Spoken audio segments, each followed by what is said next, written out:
All right, ladies and gentlemen, welcome back to the Corsair Cup. It is game number 1 in the first semifinals. We'd like to remind everybody that this tournament would not be possible without the help of Corsair, so big love goes their way, and make sure to check out all of their links down below on our Twitch page to check out the equipment that they have for sale. That being said, it's not just peripherals, it's also things like RAM and other good stuff. So again, you go through the links down below, and Corsair knows that you came to their website through us. Spawning here on the bottom left side of Dusk Towers, though, to kick us off, it is going to be the blue Protoss player, Team Liquid's MaNa. In the top right, as the pink Zerg, it's Reynor. Now, I think before we even start this off, I'm definitely favoring MaNa in this, but Reynor is looking better today than he was yesterday. On top of the fact that he did get through to the semifinals, I guess he lost to Beastie Cutie in the Gauntlet just like a half an hour ago, and he's been looking good in the games we've cast him on the channel. So Reynor's definitely looking good, a lot better than we saw him recently. Yeah. I think he was having an off day yesterday. I mean, it wasn't that he lost, it was he actually looked kind of just befuddled, which is why it was questionable. Like, okay, I'm supposed to make roaches, right? And then raptors, right? And we know that he's not like that usually, so he just looked a lot smoother so far in this tournament. But MaNa is a bigger beast than the last pros he went up against, which was actually it was Sleep. But Sleep also was probably sleepy. On top of all this, shout out to MaNa Scouting again. All the players we cast from here to the end of the tournament now are going to be in the money. $10 to 3rd and 4th place is not too shabby. It's at least free lunch for playing StarCraft. Yeah. Of course, MaNa doesn't need any more money, but... I know. Hey, MaNa. Calm down, man. You're taking the money from everyone else. No, MaNa's been doing great recently. Again, the foreigner to make it to the Ting Finals. You've got the aspect where you won the Reno Cup yesterday. It's cool to see MaNa doing really well. Big fan of Team Liquid boys in general, but MaNa being the Protoss in this state of the game where like maybe this is a VOD that gets viewed 10 years in the future and they're like, what are they talking about? But for those that are here with us now, you know how bad Protoss has it. Yeah. Yep. But it's I don't know what it is about Korea. I guess Koreans, right? Like, they seem to be doing pretty well over in Korea, because I mentioned that, and if you look on the brackets, we had 3 Koreans in this tournament, and they all got knocked out. Yeah. 2 of whom was by Reynor, actually. Sleep and Super, which is the first cast of the day. Wow, I didn't realize. Yep. So he's well practiced for this matchup, at least, but against players that are on the Korean server, or supposed to be on the Korean server, and are probably pretty tired. MaNa, as I said, different beast. He's looking really good, really patient. He has a favorable first map, too, for Dusk Towers, and it's looking good. Quick shout-outs, by the way, go to resubbing Panic677 for 17 months in a row. Woohoo! Now, this has admittedly been, again, one of those slower openings, and I'm not a fan of this. Reynor's going to invest in a fair amount of lings right now to try and do a bit of damage and maybe keep MaNa on his toes from taking a third. But I feel like, and we've talked about this so much, passive games don't tend to go too well anymore. Like, once upon a time, if you were a really great macro player and you could turtle up, you would have a great time. But for both Protoss and Zerg, and I feel a little more Protoss, sitting back and waiting isn't always the best course of action. It's dangerous for both parties. I think that if you're confident in getting to that Mass Immortal stage, then it works favorably for you, but we've seen a couple of players actually get to that stage and still falter completely and utterly and miscontrol and whatnot. So for Reynor, it's actually like he really doesn't want this to be free, but unfortunately Dusk Towers, usually the 3rd Nexus is free or almost free. Lost a couple of units right there, but the SimCity is good. 3rd Nexus is already about halfway done, so Links Round probably couldn't kill it. Didn't realize this guy was still alive and kicking, so kind of hiding up in the top, just trying to scout, and still not dead. What the? You lead. No. In this next life, he will be an immortal. Oh, he wishes. It's not for a Zealot, man. Probes don't do anything. Zealots dead become Dragoons. Dead Stalkers become immortals. Oh my right? god. Okay, so no, it's not. I actually forget what it is though. So I'm like, it's not, but it's not that. Well, I was gonna say that probe would be the first probe immortal. Yeah, that's all I'm saying. Because I remember I was reading specifically in that art book that we got for the collector's edition that describes it in detail, and I forgot. Oh my god, you want the probe, because it's like more robot than biological, right? If the probe became an immortal, the probe would like literally be Talendar. Sure. Who's that again? My campaign. Legacy Oh, of was the that? Void. That's right. That's right. Because it sounds like Tacit. Like, oh, yeah. Spoilers. And Anywho. I really liked the Legacy of the Void campaign. I thought they stepped it up. It was repetitive, but I liked it a lot. So I'm very excited for the Nova missions God. launch, which is like what, this week, next week, something like that. Yeah, something like that. I think next week. Okay, so yeah, Legacy of the Void was good. The Brutal was actually brutal. Like that was all fun and good. But there was one glaring problem. Okay, like the writing was even better because there wasn't like the stupid, crappy love story in it. But damn, if they didn't rely on that one person doing stupid shit to advance the plot. Like every horror movie ever. Like that fucking chick, man. She was just like, no, I got this. Let's oh, I split don't up. got it. Let's oh, I split got up. this. Like, God, I hate that chick. I was like, he's going to control you. You're going What's to her ruin name? everything. Rohanda or something like that. Exactly. Yeah. Ah. I can control it. You know, even the whole race of people in a world fell, I can do it. Trust me. Oh. Nah, she's the worst part. I actually didn't even care for her interactions. Like when you're checking in with all the people have to say after each mission, I just skip her every time. I was just like, no, I'm done. I'm done with you. I caught the beginning and end of that. My headset beeped out. So it was really weird. But I'm going to agree that I just skipped everything. Yeah, there you go. Same, basically what that story came to the conclusion for. Oracle is not going to find too much to do, but the Warp Prism certainly might, as the queens over here are just one. I don't understand these Windows 10 sounds they're making. I don't understand what it means. Oh, Force Field. Sentry goes down, but it was a good way to try and keep it alive a little bit longer. Zealot's still pushing down the middle of the map, and yeah, the Warp Prism actually ends up using the Warpins over here, so it's a lot more Zealots in the natural than the initial 3 or 4 that came out of that Warp Prism. Mm-hmm. Charge isn't done yet, though. These would have such a better fight if they had charge. The +1's going to help them shred through the Lings, though. Right. Right, that +1 is pretty good and ends up taking a huge chunk of Lings. Look at all the bodies on the ground there. The bodies. So much blood. 75 Lings have died in the making of this game so far, by the way. Very nice. So yeah, one of the dynamics kind of forgotten about because it hasn't been an issue for so long was the fact that, you know, with +1 upgrades, it only does take 2 shots instead of 3 to kill the Zerglings. Makes the Zealots far, far, far more effective. But looks like they will get cleaned up. A lot of damage done through these drone lines. Nothing too devastating, though. Still sitting on 62. Reynor is perfectly fine. MaNa, though, with his Oracle, I'm still waiting to see what he plans to do with it, because it's really not that much. And if he wants to just use it to, yeah, the odd Stasis Ward, Revelation, that's fine. And I like that so much better than throwing it away and diving for a kill or two. Oh, the larva got caught, too. Oh, I didn't realize you... Oh, it died. And How does then it die? exploded. You're not supposed to... That's a bug. Nothing's supposed to die in a Stasis Ward. It's a very important bug going to be fixed right Where's now. Fear Dragon? Useless facts of Fear Dragon.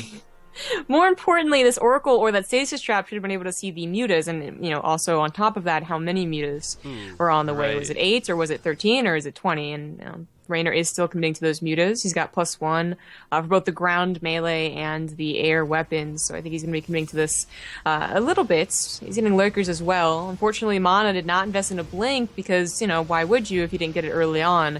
But that muta transition, that would have been at least helpful. He's going to rely on that potent overcharge.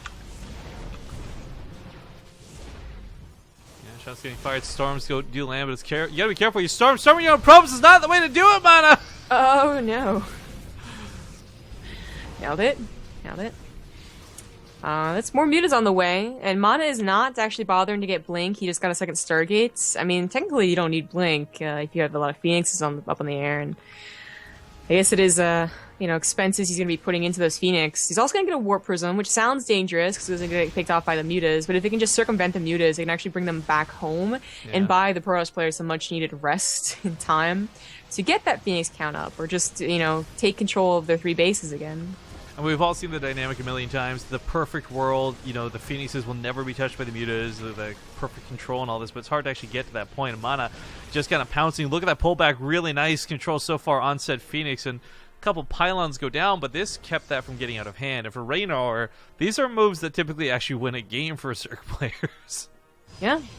I think it wasn't it wasn't enough mutas and enough of a surprise. You know, if it's 25 mutas that run in and you have nothing, it's like, okay, GG. But if it's 8 and you have like a Stargate already, then it's really not so bad. So the mutas, they backed off for a second. That was actually like time needed for MaNa to put down pylons again, to repower his second Stargate, to get his research upgrading again. He's trying to get +1 air weapons himself. So that was a nice little calm piece for MaNa, and I think he's seen that there's no more mutas adding on here, so he's also stopped his Phoenix production.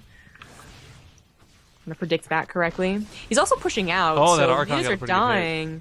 And the army of Reynor is actually not that big on the ground. 4 Lickers on the way, about halfway done, but that's a lot of Immortals.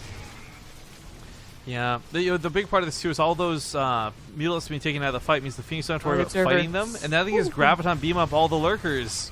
Yeah, and he definitely should. The Observer is still alive. It is running into the Spore Crawler, though. Okay, so the lift is the only thing he has. I mean, he's actually not going to take that great of a fight here as he does start bleeding out, but the Warpins start coming on the front lines, going to get those charge lots right on in there. Without the detection, of course, the Lurkers being a huge, huge problem to advancing forward, but it does take on the majority of Reynor's army. And let's not forget, 22-something drones died while this went on. Yeah, this is definitely going in MaNa's favor. Now, ideally, he would have had a 4th coming down behind this, too, because he's starting to run a little low on his mana natural, but he killed Reynor, so that's good. Reynor's trying to expand off to the right, where hopefully MaNa doesn't see it, but he has a Zealot that is, I think, meaning to check it, but he's just chilling right now. No, it's like that Hydralist from earlier. What's up? Yeah. How you doing? Oh, God, people are talking about the epilogue of the Legacy of the Void campaign in chat from that stream delay, and there's words to be had about that, that's for certain. But to answer your question, I don't know about Zombie Grub, but I know that I plan to definitely stream the Nova missions. They look very fun. I have no idea about anything whatsoever. I just know that I love pretty much all Blizzard campaign related things. I'll definitely play it. I don't know. We'll see how much I actually enjoy it. Yeah, as long as there's no Rohanas. Yeah, definitely. At least don't get much done, but they do see the army coming. And of course, for Reynor, it's a bit odd because his army supply is low and it's not that effective against what's coming. Lurkers are pretty damn good, but the Hydras are going to get choked out by these Templars. Storm's landing on everything. Storm's adding that little bit of splash. Revelation goes down on top of the Lurker, so detection no longer an issue. Clears out that front line, and there's just, I feel like, no way. Yeah. Well, MaNa's been slowly just... It was playing the very calm, decisive Protoss game, like I mentioned, he's been very good at so far. He dealt with the mutas calmly, he had that nice starts in the early game, he got that 3rd base up, no problem, and this fight, it did happen just slightly before Reynor was ready, but it was a lot because his mutas weren't able to do their ideal job. So, just nicely played by MaNa. Yeah. GG. Congratulations to MaNa. It was like the first game in the best of 3 semifinals. But of course, game 1. And just game 1. We'll see if he can hold it together for a strong 2-0, or if maybe Reynor comes swinging and fighting back. It is going to be his map pick, though, and we're going to go to a small break before we get into this game, so don't go anywhere. We'll see you guys soon. I don't know if the stream heard that as I was unmuting. Whatever that was sounded gross. It sounded like you kind of burped without letting it out. Amazing. Of course, there's a chance the stream may not have heard that. I'm personally just grossed out by it. But all right, ladies and gentlemen, welcome back. But you like burps. Game number 2 underway for the Corsair Cup semifinals. Spawning in the top right set, it's going to be Team Liquid's MaNa. In the bottom left, as the pink Zerg, it is Reynor. So Reynor, that's a funny game for me because I don't think that was a terrible game from his part. I just feel like MaNa played it out really well, and the map certainly helps. Dust Towers is, from every time we've seen it, a little bit happier for the Protoss than say the Zerg. Yeah, it's the one that they usually choose as their default map. So now Reynor has a bit favorable position picking Larilat Crest. It's not that it's a bad map for Protoss anymore. It's not as bad. It's just, it's his choice. He's got to feel comfortable on it. And this was the map that he just utterly demolished Super with by breaking down those back rocks and getting a lot of damage done with Ling Run buys. I don't think that's going to happen again here, though. So I hope he's not just a one-trick pony on this map. I don't know about one-trick pony. It's actually both of these players I would far from categorize that ever. Yeah. We'll see if he tries it. I mean, it's a worthwhile attempt to break down the rocks without the Protoss noticing, but it's also definitely Protoss's job to notice. Yeah, There's going to be more than one avenue of attack. Super getting caught off guard by it earlier today, that kind of sucked. But MaNa, even if he got caught off guard by it, I think the problem we saw with Super was he really...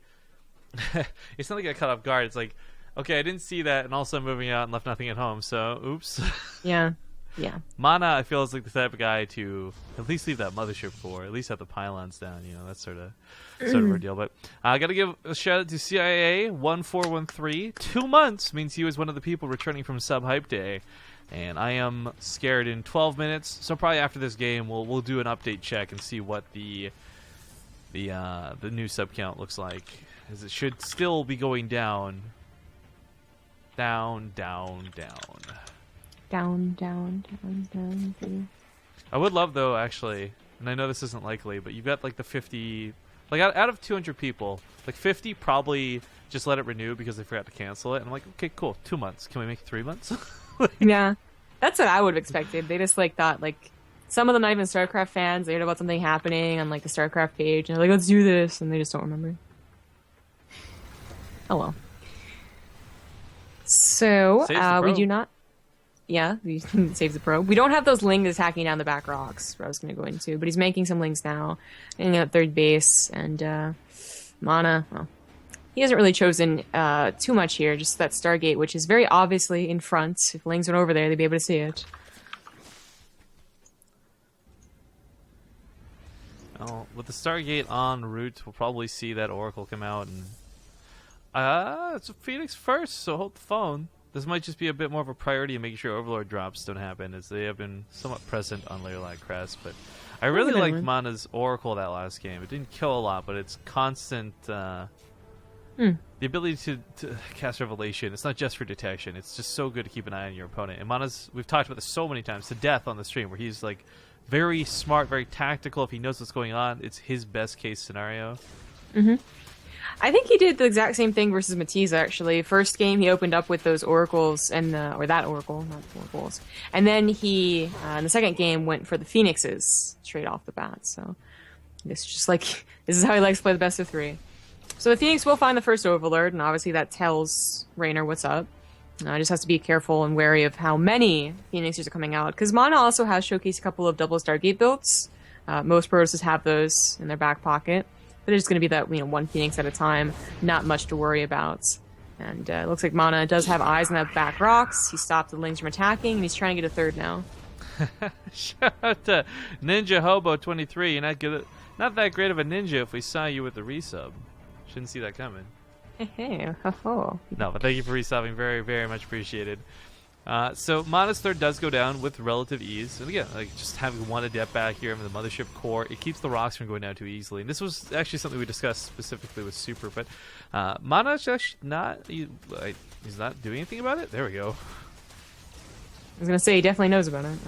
Also, shout out to my old man whistle I just did. What was that? I whistled with my S? It's like Gopher from Winnie the Pooh. I don't know what that means. You've never actually done that? You'll make an S sound and it'll make a whistle with it? No, I know what that means. I never really watched Winnie the Pooh. What? What? How dare you forsake Christopher Robin by not watching Winnie the Pooh? I wonder if Winnie the Pooh's more of a Canadian thing, because I know it was based off of a bear in Quebec or something. Nah. It's a lot of people in America know Winnie the Pooh and they watched it. It's the same thing with Sesame Street. I never watched that either. What about Paddington Bear? Nope. You bring that up all the time. Marmalade! I never know what you're talking about. Well then. We got the resubs still coming in, so big loves and shout out to these two back-to-backers. Non-Mint and the New Minimanium. Wait, the new Numenium. The new Manium. New. Is this League of Legends? Hell, yo. Actually, that's probably one of my favorite champions to play. But, okay, so MaNa's getting some pretty decent harass, but really nothing too scary. In fact, losing one of the Phoenix early on was definitely not a good move when it came to swooping around the sides like this. And, it's actually going to continue to scale with the hallucination. We'll actually see the Hydra Den, and more importantly, see the Hydra Den not turning into a Lurker Den immediately. Yeah. Actually, kind of surprising to see Hallucinate Phoenix along with Phoenixes, but if you're going to have to sacrifice an actual Phoenix here. Actually, it reminds me. It's still. I can't remember. Is it? I think it was Roddy. Roddy did like the hallucinated Phoenix that one game to overcome the Phoenix versus Phoenix fight. Yeah, it was. I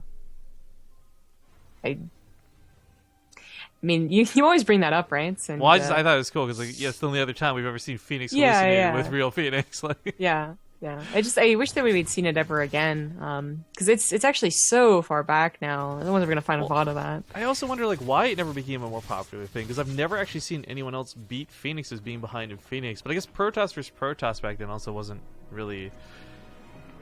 I don't know, as it didn't lead into those fights too commonly. It did not. Alright, so the Phoenixes come back in, and they are going to pick up a couple more drones. Queen's waiting on the back end to try and catch these. MaNa will lose one more by the looks of it. You know, they've already done their job. I mean, they got scouting, they killed a couple of units. He never really committed heavily to them, obviously, so they didn't go for double Stargate, and he's actually adding on disruptors now, so... If you're up to 3 bases and it's fully saturated and you have tech on your side too, like I think that the Protoss is starting to feel very comfortable here. Lurkers are obviously still scary, and especially if they find a good position, like on the bottom of your ramp, still, you know, something you have to deal with. But there are worse positions to be in, like much worse positions to be in, like being attacked and all in, having lings bust down your ramp and bust down your rocks and whatnot. I'm not actually going for the disruptors. Let's talk a little bit more on that. Poppy Joe tried, but Poppy Joe was also going for like 2 base disruptor and a 3rd base, and wouldn't have a lot of buffer for said disruptors. Maybe that's the difference here. Well, actually, we didn't bring it up either. This is specifically a build he also did on Lurelec versus Rogue, but just a different way to get there. Either way, I mean, I do like that he went Disruptors because A, you see the Hydralisk Den, you know that A, there's going to be Hydras, great, Disruptors against mass with those, you can have a good time with the Disruptors, but also B, the Lurker dynamic that, while not so present anymore because of the way Immortals factor in the game, you still trade out free shots, a cooldown with the Disruptor for real units like a Lurker. Mm-hmm. So either way, the Hydralisk Den that they scattered early on with that hallucinated Phoenix, I think is kind of all what led to this decision, and good choice for it, too. It's no matter what it is, whether disruptors or mass immortals, it's going to come down to that control, not just micro, but actually control of the area. So you don't want to be stuck on top of a ramp and lurkers under you, right? Like you want to have a concave already set up, like MaNa's kind of doing. He's kind of trying to bully Reynor back from finding a really good position. The harassment's hopefully going to bring some of the reinforcements back at the very least, but hopefully the entire army, and actually the army does move back. It's just a situation of Reynor has to micro on one side. It doesn't want to just lose units, you know, needlessly because he is microing on the defense. Well, Zealot's getting some pretty good fight on the other side of the map, but not a lot of good damage as the Queen's just transfused through most of it. Now coming on this side, Disruptor's just looking for those shots, not really getting them, but the force field's covering his ass as he backs away, trying to wait for that cooldown to come off. Now this is where it's pretty important those rocks from earlier didn't go down, because on top of that there's a layer of gateways behind this, and MaNa has... frankly, no worry about his 3rd base being under attack anytime soon. Yeah, that's a really nice thing to have off your mind. Joker shots, I mean, it's like, it is energy, or not even energy, it's a shots of nothing for actual lurkers, so it's always going to go well, and Reynor leaving them to just die like that, they will have to retreat. I mean, only 4 lurkers is never very scary. So I think he does have to look towards that next step, which is going to be Hive. But unfortunately, Invitation Pit only just starts, and MaNa is almost maxed out. I like Shboom, by the way. I'll get to that afterwards. But the fight's still commencing here in the middle of the map. Disruptor hits are all right. Again, MaNa's not getting anything too amazing, but they're not bad hits either. So kind of just averaging out to decent as he continues to push Reynor back home more and more. These Lings normally would be great against this composition. However, there's still 4 Archons. If those get removed from the equation... I actually think Lings with a surround on the Immortals and the Disruptors won't be too bad. Not that they wouldn't be, but the Archons, like, they're going to be tough to break down, and if there's a Warp Prism, then the charge-up reinforcement should be, like, really strong. On 4 bases, MaNa, 67 drones, like, you should have a lot of gateway production. MaNa's going to need Archons at home. That's a pretty big Roach Force attacking on the side. Lurker's getting some decent hits, nothing too crazy, but so the Disruptor's in the same situation, not really getting anything too good for hits. Although this one gets a good chunk of the Roaches, some of the Hydras. Big concave setup here with the Immortals keeping anything from really pushing in. And behind the mineral lines, turns out to be a pretty sick spot for MaNa to hide. The Hydras are starting on top of those Immortals with some good force fields to actually trap them in. Disruptor's still alive, or most of them are still alive. This counterattack not doing so hot. Spoke to overcharge a couple of warp-ins, deals with it. Oh, those lurkers are all clumped up. Just be so careful. Oh, oh! Yeah, he just hit his own immortals with that disruptor shot. Not a good thing for MaNa. A bit of panic there. Awkward, awkward, awkward. The Roaches say screw it, leave that base alone and go for the other bases where there are some probes vulnerable, and we'll see if he gets any good kills, but Reynor did lose a very important fourth, because when you play this style, when you play lurkers and you trade them out for disruptor shots, you're relying on your economy, you're relying on money to carry you through, and without that fourth base down, Reynor doesn't have the greatest economy behind this. Yeah, MaNa is still looking good despite probe losses here and there on 4 bases and still above 50. He's got harassments on his side still, the War Prism's still alive, and he just looks better and better. It also has a bit of a bank, too. And even upgrades. His +3 is finishing up right now. I guess he realizes now's around the time that's the next stage of PvC should be happening. This is getting really out of hand on this side of the field, by the way. Those Roaches have killed like 20-something workers. Yeah, it really should have just been the initial 8s, but even still, MaNa has the bank to replenish and 4 bases, and actually going for a 5th. So he's probably transferred a couple of probes around. But, you know, MaNa going for Tempests is probably because he figures Reynor's about to go into his own, you know, late tech, his hive tech, but Reynor never got around to it. So he got an Invisation Pit and then, you know, has never gotten a hive. And that could actually, it could be a blessing or a curse if MaNa gets, you know, attacked relentlessly with Roach Hydra Lurker while he's trying to transition. That could be bad news for him. But Reynor's been on the defensive. He needs this 4th base. MaNa's probably just going to get up to Tempests, and Reynor's not going to have an answer. This little hit squad from MaNa is a little bit awkward to look at. But I want to go back on Shboom's point from earlier. So this is in reply to you saying like you never watched Winnie the Pooh or Sesame Street or anything, and he's like, I'm a firm believer that zombie grub like spawned from a larva into an adult. I don't mind, because some other people are saying that I was like, you know, I got all the DNA from the best gamers in the world, and that would actually be baller, but so I had was it like a cocoon different thing? Years. Was it like a cocoon thing, Kerrigan styles? Yeah, totally. So do you got that Kerrigan booty, girl? You got them glutes? Dude, I do have them glutes. I've been working out. Okay, then. I'm pretty proud of my booty. All right, then. Mr. Tingley7, by the way, 10-month resub shout-out as we transition off this topic, because I'm the one who's going to get too looted if we keep going down this path. Lots of Immortals, though. 8 of them. Lots of Archons. 7 of them. This is a scary army to take on, but those Lurkers have got splash damage at the wazoo, and if they can get those hits, MaNa's army could be susceptible. There's not a lot of great detection spread up here, actually. Relying primarily on Revelations. That Oracle's got to get a good revelation down. So far hasn't. Yeah. Oh, well, just out positioning Lurkers also works. It's the one problem when you go for a lot of Lurkers. Ooh, I like all the Lurkers are alone. Huh. I like this choice out of Reynor, though, because, you know, he says, I can't fight this army head on, and he's right, so he decides to go around the army. And let's not forget, those, like, what, 6 Roaches that lived afterwards, they got, like, 20-something probe kills. They were the best damage Reynor did this game, so moving with even more units could potentially do more damage. This Nexus, gonna fall. Gonna try and break the walls over here. Looks like it's not gonna happen, but he still has lots of Hydras, lots of Roaches, and this brings the majority of MaNa's army back home. Well, MaNa might take extreme losses. He might lose even 2 bases with the 5th going down and potentially the 4th. He does have a 3,000 mineral bank, so it's going to take some time to actually get his economy rolling and steady again, but he didn't really lose out an army. It's Reynor who lost out an army, and he never lost his bank. Reynor also lost out on a lot of workers while this went on, too. That's why he had to do this counterattack damage. So killing 2 bases, that was great, but it doesn't put him ahead by any stretch. If anything, it barely catches him up, but not even really. Yeah, this game is definitely going in favor of MaNa, but MaNa just has to find the right position to kind of force the GG, as Reynor is still going to try and turtle with Lurkers and Vipers, but the Vipers aren't really going to be able to help out much. Oh god, do you remember there was that one phase during the beta, you and I were playing Archon mode with Nate, and it was like Lurker, Spore Crawler, and Viper was just like the dumbest turtleless you could never touch it strategy. I do remember that, yes. Not good times, man. Not good times. Oh, good times for Zerg. That one Tempest, actually surprisingly helpful, could just slowly chip away at the Lurkers if MaNa really doesn't want to push in with his main army, but he could push in with his main army. Yeah. Well, I mean, the problem still is detection. He doesn't really have reliable detection, and that's a big part why he doesn't want to just push on in. So he's playing safe, keeping behind the mineral lines. Oracle coming in for the Revelation. Now he can push in if he wants to. The Oracle does get sniped, however. No further detection from here on out. Roaches, once again, getting behind the army. I got to give credit to Reynor. He's not in a good spot. I don't think he's going to win this game, but he's making the best moves to have a chance to. Because any engagement with this army, you're not touching. This is like, this might not be the Golden Armada, but it's like the Golden Ground Armada. Those would be like the Golden Troops. Like, yeah.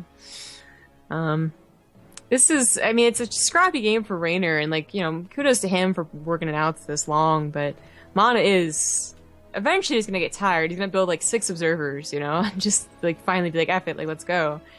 And Reynor, I mean, I'll have one chance. I'll have to really rely on lurkers, and, you know, good damage, and like maybe some really key blinding clouds. But he is down to 3 bases that aren't mining really. He's got lurkers that are alone over here. But still no detection. Where are the 6 observers? Not here. He's just gonna rely on disruptors. Like they can take him out. They can. There's one observer. Alright, Mr. Simon, thank you for the 5-month resub as we get closer and closer to the end of this game. MaNa just looking to push in and take a great fight. Oh, abducts on the disruptors might force his hand, however. Now that those are removed, you can no longer play the slow push. And the storm's top of the Ravagers, the Archons and Immortals with the Concave. Just everything here trucking through, and good game gets called. Reynor is going to tap out, and MaNa will take a 2-0. Excellent. Now this finally does give us time to play the other semifinals, and then of course the grand finals after that. Tefl versus what I'm imagining is Guru. I have to refresh the brackets and check. It's not bad done. Oh. Yeah. Wait, is that, how could that possibly still be going on? I don't know. No, Tefl's not in the game, so we don't know who's actually playing. Oh, Guru is raised one playing. Is Guru in a game? No, Guru's not in the game, so Olivia just hasn't advanced the brackets yet. That's fine. We're going to go to a small break, guys. 2 minutes. We'll see you soon.